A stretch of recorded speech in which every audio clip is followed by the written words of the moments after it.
Hey, everybody. It is Monday, November 18th. You're listening to the Mo News Podcast. I'm Moshe Nunu. And I'm Jill Wagner. This is the place where we bring you just the facts. And we read all the news and read between the lines so you don't have to. It is Monday. Moshe, how was your weekend? Jill, it was actually a lot of fun. We went to a good friend of ours, 80s and 90s themed birthday party up in Connecticut. Because, apparently the 90s were not just 20 years ago anymore, I'm told. So it's a real throwback. What did you wear, Moshe? Jill, a lot of neon and highlighter colors, as one does from that era. Though I want to give a shout out because ran into a lot of Mo News fans at the party, is specifically the Gelbard gang, the Gelbard family, huge fans of the podcast and the Instagram account. Specifically, I want to give a shout out to Aunt Jane, who incidentally has a company called Baby Book Baskets, babybookbaskets.com. And we actually got an amazing gift upon Olivia's birth with a whole bunch of baby books, but themed around the parents' background, me and Alex's background and our interests. So it was very meaningful. And we've gotten into a few of those books. Several of them are Olivia's favorites. So definitely check out Aunt Jane over at babybookbaskets.com. I think it's a very meaningful gift. Well, I'm in favor of anything having to do with kids' books. So love that. And thanks, everyone, for listening. We really appreciate it. All right, to the headlines. Donald Trump's cabinet picks are facing some new scrutiny. His Secretary of Defense, Pete Hegseth, accused of paying a settlement to a woman who accused him of sexually assaulting her in 2017. That story coming out over the weekend, along with another report that Trump's pick for Attorney General, Matt Gaetz, may not have the votes that he needs to get Senate confirmation. Up to 30 Republican senators privately saying they don't think he's qualified. We also have updates on other cabinet picks facing some headwinds and some of Trump's new picks from the weekend, including a fracking CEO as energy secretary and a very public debate over Treasury secretary. Then we'll get into the trial happening right now in Georgia over the murder of 22-year-old Laken Riley. Meanwhile, we're learning about the new approach Trump is looking to take with Iran as Elon Musk has a private one-on-one with a top Iranian leader. President Biden authorizing Ukraine to strike Russia with U.S.-supplied long-range missiles. In New Zealand, we'll talk about the story behind that viral moment many of you may have seen as parliamentarians perform an indigenous dance on the floor. Turning the parliament floor into a dance floor. In protest, Jill. And Netflix breaks records, and it appears servers with that huge fight over the weekend between Mike Tyson and Jake Paul. We'll tell you who won in case your Netflix broke down before you could see the fight. And why grandparents are following their kids down south. Plus, Moshe is on this day in history. America hears about a group called the Beatles for the first time, Jill. We have a clip of the first American news report about them. Does it involve a lot of young girls screaming? Or teenagers screaming, I should say. Naturally, before there was One Direction, there were the Beatles. Okay, over the weekend, Donald Trump continued to announce cabinet picks at a record pace as a couple of Trump's more controversial cabinet picks are facing some new scrutiny. One pick that is now being debated inside the Trump transition team after the fact is his choice for Secretary of Defense, the veteran and Fox News anchor Pete Hegseth. We learned this weekend that Hegseth reportedly paid a woman who accused him of sexually assaulting her to keep quiet. The incident dates back to 2017 when Hegseth was a speaker at a conference held by the California Federation of Republican Women in Monterey, California. Apparently, the incident happened after a night of drinking at a hotel bar. The accuser was at the conference with her husband and her children and said, and quote, didn't remember anything until she was in Hegseth's hotel room and then stumbling to find her hotel room. Law enforcement there said that they did investigate an alleged sexual assault involving Hegseth during that time and that there were minor injuries reported. She had some bruises on her thigh, but they refused to say any more. Hegseth has denied that he assaulted the woman and called the incident in 2017 a consensual sexual encounter. His attorney says the woman had to come up with a lie to explain why she hadn't come back to her husband's room that night.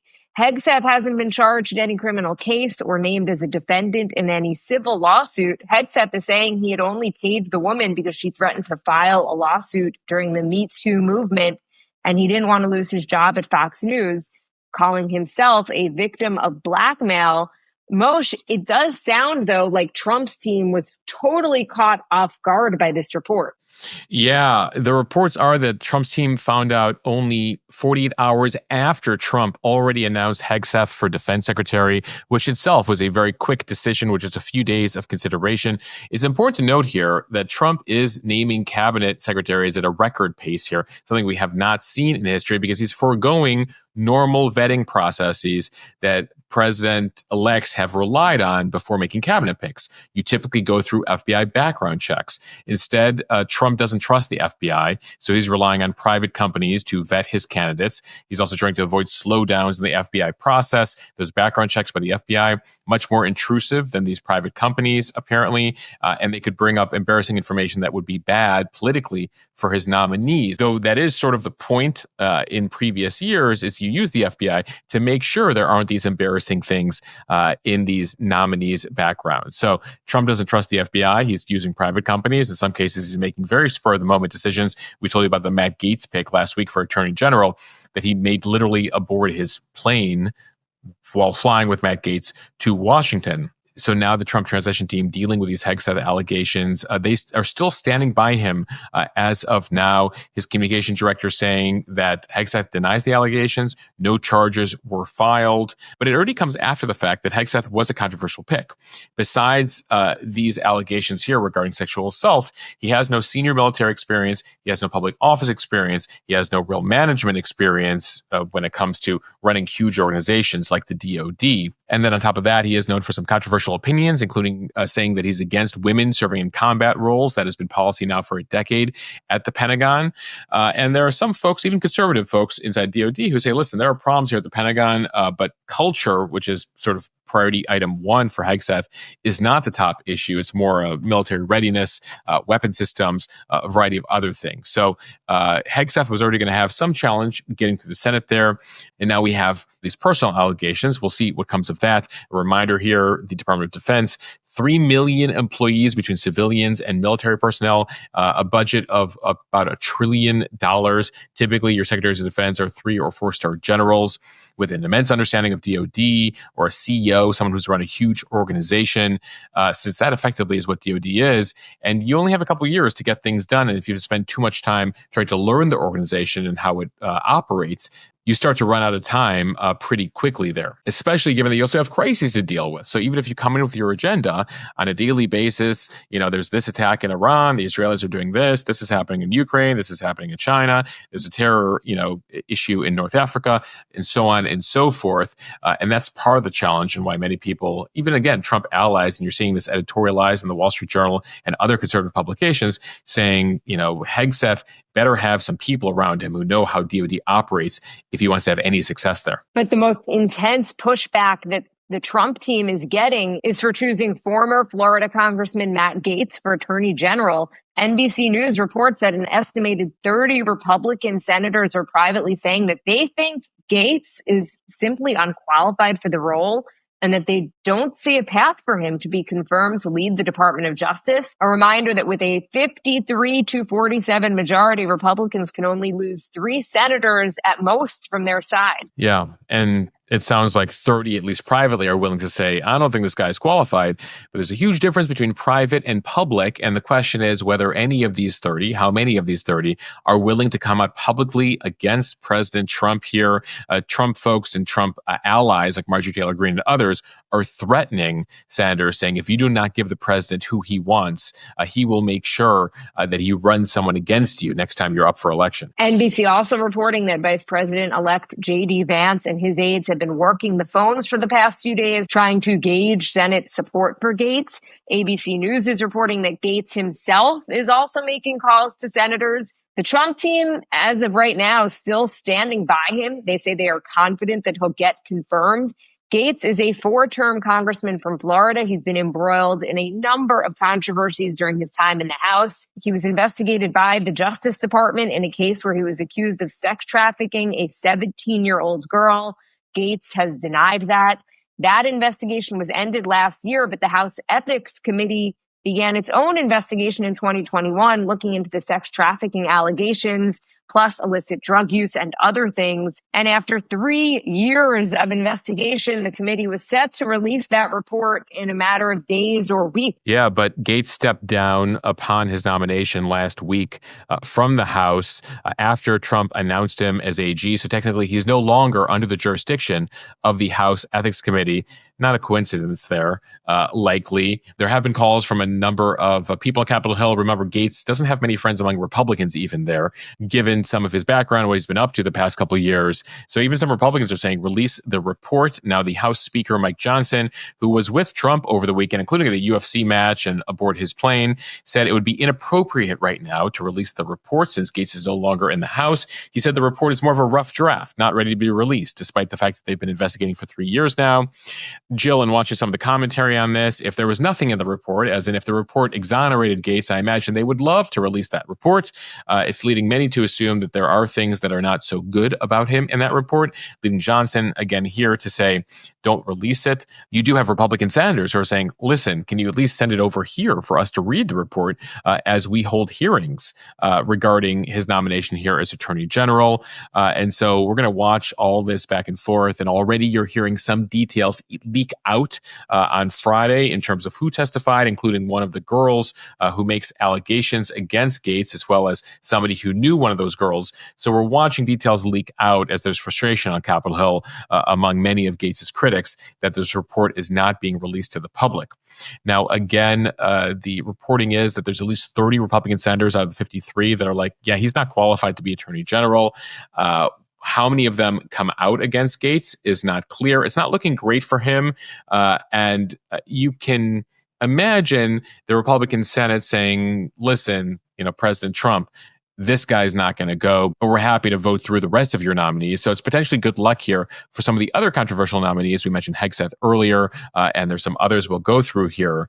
I find it hard to believe that a Republican Senate will be willing to vote down multiple Trump nominees this first go around here without fears of potential wrath from the White House and creating a lot of negative headlines for Trump in the early stages here. Another controversial pick, although less controversial to your point than Gaetz, Tulsi Gabbard, Trump's pick to lead the U.S. intelligence service, also on shaky ground. Some officials are worried about her ties to foreign governments, including peddling Russian talking points and also meeting with Syrian dictator Bashar al-Assad. By the way, Gabbard, if confirmed, would be responsible for collecting all U.S. intelligence and putting together a daily briefing for the president on her findings. It's a huge responsibility, and it's a bit of what makes people so skeptical about Gabbard. If you follow her over on X and social media, she has been known to parrot some debunked conspiracy theories, including a claim Russia made to justify its invasion of Ukraine, saying that Ukraine was hosting U.S.-funded bioweapons labs to be used against them. Also, a lot of skepticism about NATO, as well as just general assertions that are very similar to some of the assertions that Vladimir Putin makes. It leads people in the intelligence community to question her judgment. And this is according to Republicans in the Senate as well. We do know that President Trump has been known or susceptible to believe some conspiracy theories or rumors, like the eating the dogs and eating the cats. So understandably, Gabbard, it concerns folks as being sort of the last eyes on intelligence before it gets to his desk. Again, there are issues in the intelligence community, and there's reasons for skepticism given some of the intelligence failures over the course of the past couple of decades. The concern here is whether, like Hegseth on DOD, legit issues, is he the right person? Intelligence community, legit issues, is she the right person? Also, a lot of people still talking about RFK Jr. running the Department of Health and Human Services. He is known as being a vaccine skeptic and also pushing some conspiracy theories over the years. A number of former heads of public health agencies and doctors coming out to say that RFK Jr. is simply not qualified to run the department focused on the nation's health and wellness with a $1.8 trillion budget. The argument that the Trump team is making for RFK Jr. is that America has an obesity epidemic, spends the most on medical care in the world, but trails other similar countries when it comes to health outcomes. So we spend the most, and we're one of the sickest in terms of developing countries. We've seen life expectancy drop in the U.S. by a significant margin over the last couple of years. And so there's a significant problem out there, and this is among the issues RFK has been talking about. But again, the question here is is he the right guy for the job, given his experience, but also some of the more controversial opinions and some of the falsehoods that he has pushed forward over the last couple decades. Now, Trump wants to blow things up, and so that's why you've seen the picks that he's made here in a number of the departments. He wants to drain the swamp. The feeling is that last time he picked more traditional Republicans, and they fought against his agenda. And so this time he really wants to put in mavericks, but some of whom have little managerial experience in the past, which is leading to some questions. So the first question is, how many of these folks will get to the Senate? Jill, I think there's a fair chance that all of them somehow get to the Senate, given the amount of deference they want to pay to President Trump, given his victory in the election and getting things off on the right foot here. At the same time, behind the scenes, you do hear from a number of them saying, I wish he had not chosen that person. I wish he'd go with something else. And so these hearings will follow one-on-one meetings that these nominees will have with senators. That typically is what happens. Then they go before the relevant committee. So for example, the Armed Services Committee will hear Hegseth. The Health Committee will conduct the hearing on RFK, and then it'll go to the Senate floor. Those hearings will tell us a lot here. As far as RFK, by the way, he was among the other folks traveling with Trump over the weekend. I mentioned Speaker Johnson was, Elon Musk was, Tulsi Gabbard was. They went to an Ultimate Fighting championship fight, and there was a lot of attention over the weekend paid to a photo taken on the plane of Elon Musk, RFK Jr., Donald Trump, Mike Johnson, and others eating McDonald's and drinking Coca-Cola. All of them, except for RFK, are smiling. And so the whole fact that RFK is pushing the Make America Healthy Again initiative is notable in that he's eating McDonald's and drinking Coca-Cola, stuff that he criticizes all the time on the Trump plane, but notably with a very sad expression on his face as the rest of them are smiling. Yes, the question is, did he finish his Happy Meal? Did he take a bite out of it? Did he even try it? Did he try it? Or did he just sit there for the photo being like, guys, I'll take the photo, but I'm not eating this stuff. I'm the MAHA guy, not the MAGA guy. Yeah. All right. On that note, Trump added some more members to his cabinet. On Friday, he announced North Dakota Governor Doug Burgum is going to be leading the U.S. Department of the Interior. And as chairman of the newly formed National Energy Council, which President-elect Trump says will, quote, oversee the path to U.S. energy dominance by cutting red tape, enhancing private sector investments, and focusing on innovation. Also serving on that National Energy Council is Chris Wright, who is the CEO of a fracking company, and also Trump's pick to lead the Department of Energy. Trump announcing that pick over the weekend. Wright has called the climate crisis a myth and attacked critics of the fossil fuel industry. He was a major donor and a staunch supporter of Donald Trump.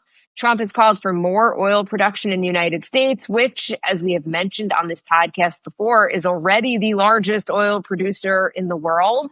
His energy department is likely to roll back many Biden-era policies to decarbonize the U.S. economy, promote energy efficiency, and make power grid improvements. Trump and his allies have called spending on those efforts wasteful. Yeah, we're going to see if there are enough votes in Congress to overturn all of those major initiatives. They've also meant a lot of money to locals and states.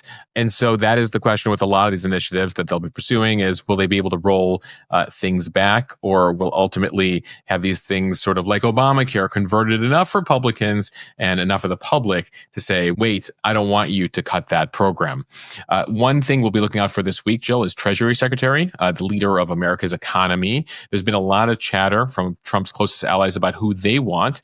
And now there's a rare public fight happening. Elon Musk taking to X, naturally, to weigh in on his thoughts of who should run the Treasury Department. The two names that have been circulating at this point, as some other names have been taking themselves out of the running. Scott Bessent, we told you about him. He's a billionaire hedge fund manager who Trump has a lot of respect for. Actually, incidentally, worked for George Soros for many years.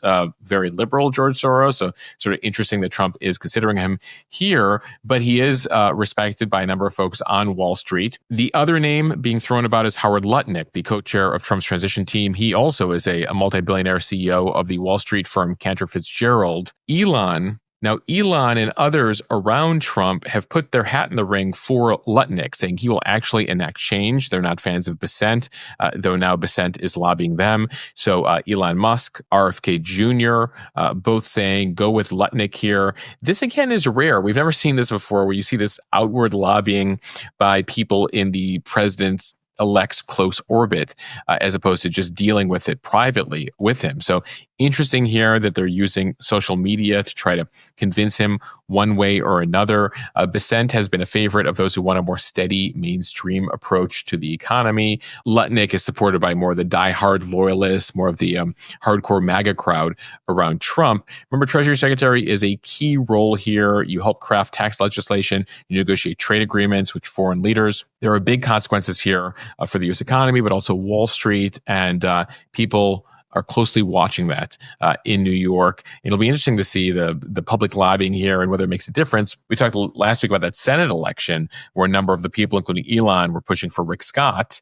And ultimately, the senators didn't really listen to that. This is different because this is Trump's choice in the end. So we'll closely watch that, and we'll await some economic names this week. Switching gears, we're going to step away from politics for a bit to talk about a trial that began on Friday in Georgia. This case involves the murder of a University of Georgia nursing student, 22-year-old Laken Riley. She was going on a run near her home when she was brutally killed in February.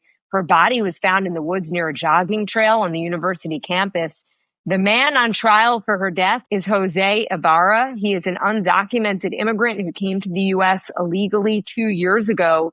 He is charged with felony murder, as well as kidnapping, aggravated assault, tampering with evidence, and other charges. During opening statements on Friday, the prosecutor said that Ibarra was hunting for females at the university and came across Riley on her morning run. He had tried to sexually assault her, but she resisted. He then began hitting her in the head repeatedly with a rock. The prosecution said Ibarra's DNA was found under Riley's fingernails, indicating that she was fighting for her life. The prosecution also played a surveillance video of Ibarra appearing to dispose of evidence in a dumpster about 15 minutes after Riley was killed. The defense says there is not enough evidence to find him guilty. His defense attorney saying it's clear Riley was murdered, but that the evidence that Jose Ibarra killed her is, quote, circumstantial. Riley's dad told reporters that she was excited about graduating in 2025 and going on to work at a children's hospital. Yeah, such a tragic case, and one that has become highly political. We've told you about this. It was invoked a lot during the presidential campaign. Trump referring to the case to make a point about border security and illegal immigration over the last couple of years, saying that he would seal the border if he is saying he will seal the border when he becomes president. Trump also met with Riley's parents at a campaign rally in Georgia earlier this year. Now, what we know about Ibarra, immigration officials say Ibarra came to the U.S. illegally from Venezuela in 2022. He was detained by Border Patrol, but then released, given a hearing date. In 2023, he was arrested in New York on charges related to endangering a child, vehicle license violations, but was released again. And so this is leading to questions about whether we need to change some laws here. In March, a month after Riley was killed, a congressman from Georgia, Mike Collins, introduced what he calls the Laken-Riley Act, aimed at tightening immigration laws. It was passed in the House with some Democratic support. It's still awaiting action in the Senate, given that we're going to a new Congress here. Imagine they might have to take it up fresh, the new House and the new Senate. It was also invoked during the State of the Union address. You might remember Marjorie Taylor Greene shouting Laken-Riley's name during the State of the Union address, and then Biden holding up a pin saying he recognized it, he's aware of it, and he understood as a parent who has lost a child. So this was a huge national story, has been a huge national story. At the same time, Riley's parents say they don't appreciate that their daughter is being used as a pawn here in the immigration debate. Nonetheless, the trial continues here. Prosecutors have chosen not to seek the death penalty, but are seeking life in prison without parole. Time for the speed read from the Financial Times. President-elect Trump's team has said that it will revive its maximum pressure policy toward Iran. The policy is designed to bankrupt Iran's ability to fund regional proxies and develop nuclear weapons. But people close to Trump say that he hopes this tactic will force Iran into negotiations with the U.S. for a new nuclear deal and to change its regional policies. Last week, Elon Musk privately met with Iran's ambassador to the UN to discuss diffusing tensions between the two countries. The meeting reportedly lasted more than an hour at a secret location, and the Iranians called it positive and good news. Just the latest there in Elon's foreign policy meetings on behalf of President-elect Trump there. It comes as Trump is figuring out his approach here on a number of issues. In his first term, he tried the maximum pressure tactic and imposed tough sanctions on Iranian oil revenues and banking transactions. He also abandoned the 2015 nuclear deal that Obama had put in place, calling it horribly one-sided, saying, we need a new deal here. They never ended up negotiating a new deal. And so they ended up going to the sanctions there. And it really did put a lot of pressure on the Iranian economy there. That pressure has been relaxed a bit during the Biden administration, which has taken more of an Obama-like approach, trying to negotiate a deal with Iran. Basically, you got carrots or sticks. And so the Democrats here have been trying to use carrots. The Republicans, in particular Trump here, have been trying to use sticks to try to get the Iranians to not pursue a nuclear weapons program. So right now, Trump is preparing a whole bunch of executive orders he could issue again regarding Iran sanctioning their oil exports. That is their main source of earnings there, the energy supply, and their economy right now is extremely fragile. But right now, Iran does have a new leader. Remember, the president died in a helicopter crash earlier this year. They have a so-called reformist president, Masoud Pezeshkian. He ultimately reports to the Ayatollah here. Pezeshkian has said that he would like to re-engage with the West, including the U.S. The Ayatollah, not so much into it, and he's in charge of foreign policy. That said, the Elon meeting is very interesting here, that Elon is meeting with the Iranians, and so I wonder if there's a good cop, bad cop thing happening there, where Elon is good cop, Trump is bad cop, and whether that'll be part of the strategy here for Trump, saying, listen, Trump's ready to do some stuff to you guys. You better get to the negotiating table and make a deal. Otherwise, it's going to be rough. Jill, one thing I should add, because people asked about Elon Musk and his role here, in particular when it comes to Iran, we don't have an official relationship with Iran. So we do need to use third parties. Typically, it's a third-party country like the Qataris or Oman or the Swiss to send a message to the Iranians. In this case, they're using Elon Musk. From NBC News, President Biden has authorized Ukraine to use U.S.-provided long-range weapons inside Russia for limited strikes. The easing of longtime restrictions comes as North Korea has deployed thousands of troops to the Kursk region of Russia to support Russian troops fighting Ukrainian forces. The new authority applies to what are called Army tactical missile systems. U.S. officials had resisted, citing concerns over limited stockpile, the repositioning of Russian assets outside of range, and because Ukraine has been using other assets, primarily drones, with success. The change comes after Biden officials have condemned the North Korean deployment as a possible expansion of the war. In May, Biden secretly gave Ukraine permission to use American weapons to strike Russia just over the border. At the time, Ukraine was prohibited from using longer-range weapons to strike deeper into the country. The concern with the long-range weapons is then what would Putin do in return? Would he use his tactical nuclear weapons? Now, the U.S. does not believe that'll happen here. And it appears, Jill, in the final couple months of Biden that they're trying to let the Ukrainians do whatever they can, knowing that Trump is about to come in there and potentially put the clamp down on weapons to them and force them to the negotiating table. And right now, Russia has been making some progress in terms of taking more territory from Ukraine. And they want the Ukrainians here to be able to do what they can, at least in the next few weeks, to be able to halt the Russians and potentially make some progress taking back some of their own territory.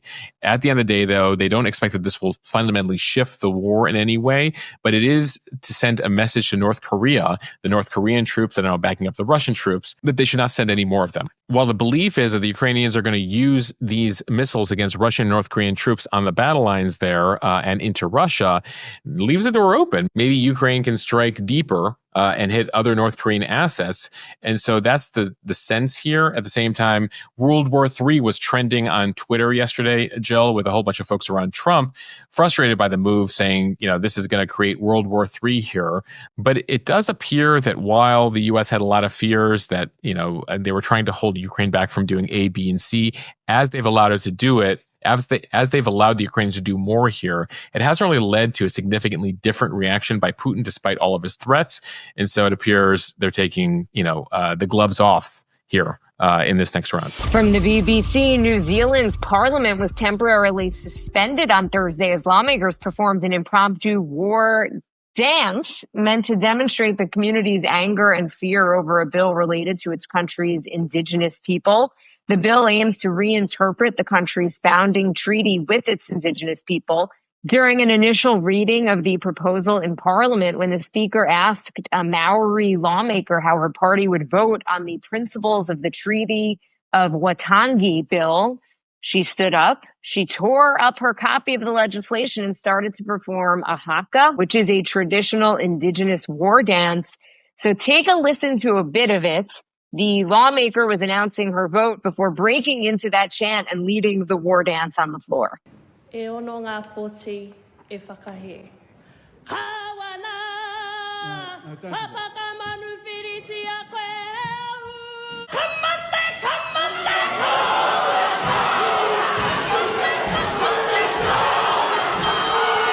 She was joined in the haka by other members of her party, as well as people in the gallery overlooking the chamber. The speaker temporarily stopped the session, and the lawmaker who initiated the dance was suspended. So this lawmaker is actually the youngest lawmaker in the New Zealand parliament. Jill, if you watch the clip on our Instagram account, you can see the speaker saying, no, no, no, no. You might have missed it in the audio there. It has happened before. He saw that as disruption of the traditional parliament proceedings there. A little background on the bill. The treaty was first signed back in 1840 between the British monarchy and more than 500 Maori chiefs. It lays out how the two parties agreed to govern, and the document still guides legislation and policy today. Since then, there have been a number of rulings by the courts that have actually expanded Maori indigenous rights and privileges over the decades. We should note that of the population in New Zealand of just over 5 million people, about 20%, 1 in 5, are Maori. But some now argue they're discriminated against by giving the indigenous groups extra rights, the non-indigenous citizens, the 80% of non-indigenous citizens. So there is a more right-wing style political party in New Zealand that says it wants equal rights for all, and that special provisions for people based on their ethnic origin have been divisive in New Zealand society. So this legislation being debated. And so just a fascinating approach there by the Maori group in registering their dissatisfaction with the bill. From ESPN, 65 million viewers tuned in on Friday to watch the boxing showdown between heavyweight champ Mike Tyson and YouTuber turned prize fighter Jake Paul. That's according to Netflix, which aired the fight in Arlington, Texas. 27-year-old Jake Paul easily defeating 58-year-old Mike Tyson. Which might be news to some of you since there were so many streaming issues. It was trending online. People were posting screenshots of just Netflix not loading for them, the crush of people trying to watch the fight more than overloaded Netflix's servers.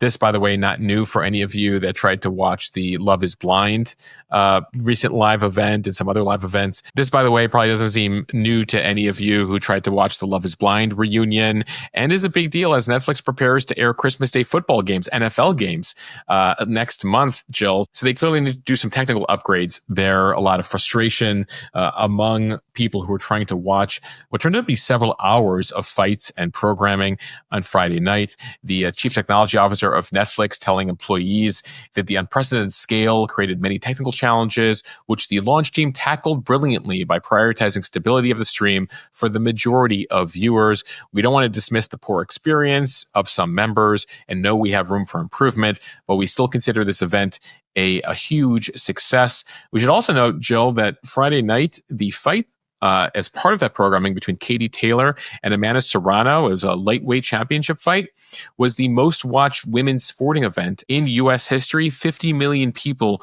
tuned into that fight. And Moshe, finally, from the Wall Street Journal, baby chasing grandparents. The journal reports that grandparents are contributing to America's growing southward migration, moving to be closer to their kids and grandkids.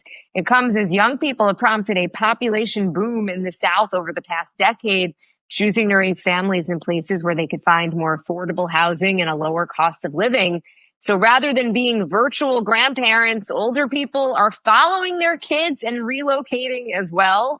A study that ranks cities by growth in residents, 25 to 44 and 60 to 79, showed that the top cities were Austin, Texas, Charleston, South Carolina, and Jacksonville, Florida. Moshe, I guess for you, it would be the opposite because your parents already went to Texas. So you Right. would basically be following them. I would need to follow them. And on the other side, we happen to live in the same building as Alex's mom. So sort of a only in New York situation in our household. Built-in babysitting. Yeah, Jill, you told me, you're like, Moshe, the most important parenting hack is live close to the grandparents. And so this story says the grandparents are following their kids. And it's notable because boomers were really the first generation to move farther away from their families and raise their families. Before boomers went off and had their kids, typically people just stayed where their family was from. And so this is just the one last move here for boomers, making the move closer to their kids and their grandkids. There's a whole bunch of data out. There's a firm out of Tennessee named Kinlock Partners, which rents out homes to corporate offices in the Southeast. And they estimate that retired parents of newly transferred executives live in around 10% of their rental homes. Now, the economics of this are much easier in the South and in the Northeast, where the cost of living is pretty significant. But it does come also, as we've talked about childcare costs on this podcast, the expense of childcare. And so having the grandparents around is certainly helpful, especially given the rising costs. Jill, I know that you're just down the street from some grandparents there. Yeah, we are within about 7 minutes from my parents and about 12 minutes from my in-laws. And my parents have actually said to me that they're like, we have some friends who only get to see their grandkids once every 6 months, maybe once every 3 months if they're lucky. And they see my kids 4 to 5 times a week. I mean, it's almost every day. And it's not only great for my kids, but it's great for grandparents also. Something has been lost in this country by not living close, I think, to extended family and to your family. Yeah, it's something that culturally still happens in many countries abroad that we've lost here in the U.S. And, speaking again from personal experience here, having, and you as well, having that the multi-generations close together in close geographic proximity or an elevator right away has been incredible. It's funny because the typical stereotype is like the bothersome mother-in-law. But I have said to my husband that I always say we should move to Florida. And he's like, I'm not going unless the Wagners go too, unless my parents go. I'm only going where my mother-in-law is. I'm like, who would have ever thought that? All right, now time for On This Day in History. A character named Mickey Mouse makes his debut on this day in 1928 as Walt Disney releases the Steamboat Willie film. So 96 years of Mickey Mouse there. On this day in 1963, the first touch-tone telephones debut in the U.S., replacing rotary dial models. Jill, I've seen some fun videos showing Gen Alpha and Gen Z rotary phones being like, you, try to make a phone call with this. We dare you. Figure it out. We dare you. Turn it all the way. Turn the 9. Turn the 8. My grandmother, for years, still had a rotary phone. So I, despite being a millennial, was educated in how that works. My parents had one at one point. Like I'm old enough to remember that was one of the phones in my house. You should try to find one in your parents' garage and test Alex on it and be like, Alex, what is this? What is this? And try to call mom. On this day in 1968, McDonald's introduces its new double arch M logo, an updated design for its restaurant. This is the one that's stuck for the past 50 years here. A brick and plate glass facade capped by the brown shingle roof. Some of you might remember this. In 1978, on this day, the Jonestown Massacre took place. Jim Jones led a cult that he all brought to the country of Guyana, trying to set up a socialist utopia, but he confiscated their passports, forced them to work long days, inform on one another, participate in mock suicide drills. He became increasingly paranoid that the U.S. government was going to destroy his utopia and basically jail for his cult. And so on this day in history, he had all of his members commit mass suicide. More than 900 of his followers would die. And on this day in 1963, Americans for the first time were introduced to this hot new musical group. From England, NBC airs a 4-minute report on what's called the Huntley-Brinkley Report, the evening newscast on NBC. It marks the Beatles' first appearance on American network television. And Jill, finally, in younger Gen X millennial history, The Land Before Time. Remember that film? about the dinosaurs. Came out on this day 36 years ago. It's a film that I think many folks in our age bracket can track to the beginning of their trauma, because Land Before Time is just, it's very sad. It's very sad with the dinosaurs, Jill. Do you remember it? I feel like I'm not remembering this. Maybe my parents didn't let me watch it. Man, you might be better off, but Land Before Time. There's a few, like if you trace back to like American Tail, Land Before Time. There's some movies that they showed us. Very dark. All Dogs Go to Heaven. Like even when you go back to the film Beethoven in the 90s, you're like, can you name the plot of Beethoven? It's a guy who was like going around shooting dogs, and it was like a kids film that like parents were showing their kids, and we were seeing in school. Anyway, I think we have a thicker skin as millennials because we had a steady diet of these quote unquote children's movies that's just constantly, people were just dying in them. Most were made of tough stuff, you know? It started with Land Before Time. We're just like the steady diet of like your parents could die. Like we just got that in cartoons. Like what was happening?